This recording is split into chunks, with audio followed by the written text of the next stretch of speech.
हमारे पूर्वजों के बारे में कई ऐसे तथ्य हैं जिनका अभी तक पता नहीं चल पाया है, लेकिन समय के साथ साथ नए तथ्य उजागर हो रहे हैं जो मानव विकास की हर एक कड़ी को जोड़ने का कार्य करती है।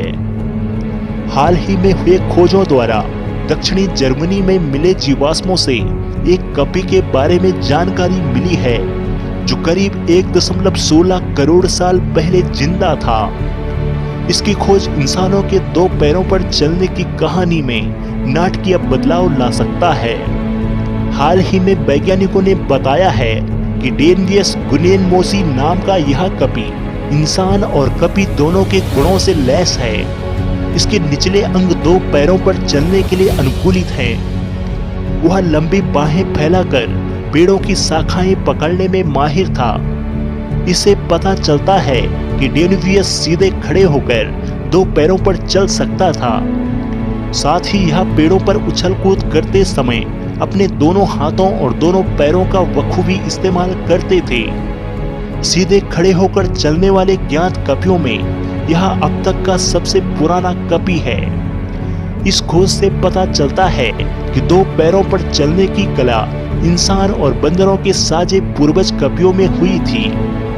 इसी समूह में चिंपैंजी, बोनाबोस और गोरिल्ला आते हैं। हालांकि बाकी जीवों से अलग इस कपी का आवास अफ्रीका के बजाय यूरोप में था। अफ्रीका में आधुनिक मानव के पूर्वज होमो सेपियंस की उत्पत्ति करीब 3 लाख साल पहले मानी जाती है। 2 पैरों पर चलने वाले जीवों का अब तक का सबसे पुराना जीवाश्म महज 60 लाख साल पुराना था जो केनिया में मिला था। यह इंसान के ही लुप्त हो चुके पूर्वजों में शामिल ओरोरिनटोगेनेसिस का था, जिसके पैरों के निशान भूमध्य सागरीय द्वीप में मिले थे।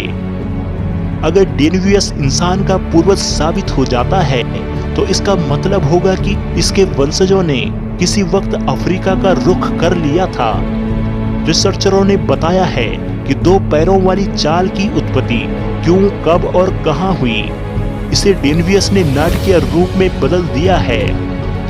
डेनवियस की खोज 2 पैरों पर चलने की पुरानी कहानी को बदल सकती है।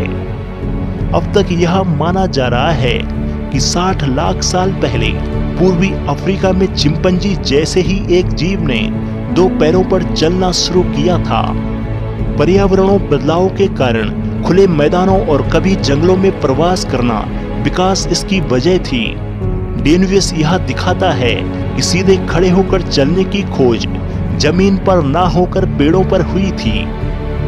वैज्ञानिकों ने यह भी कहा है कि पहले यह माना जा रहा था कि इंसान और कपी के आखिरी साझे पूर्वज इसे कई चरणों में विकसित नहीं किया था। पहले माना जाता रहा है कि इंसानों ने सीधे खड़े होने से पहले झुककर चलना सीखा था। आज के कपियों की तुलना में डेनवियस छोटा है। हालांकि नर कपी का आकार नर चिंपैंजी और बोनोबोस से काफी करीब है। नर का वजन करीब 30 किलोग्राम है, जबकि मादा का वजन 20 किलोग्राम था। डेनवियस की लंबाई महज 3 फीट हुआ करती थी।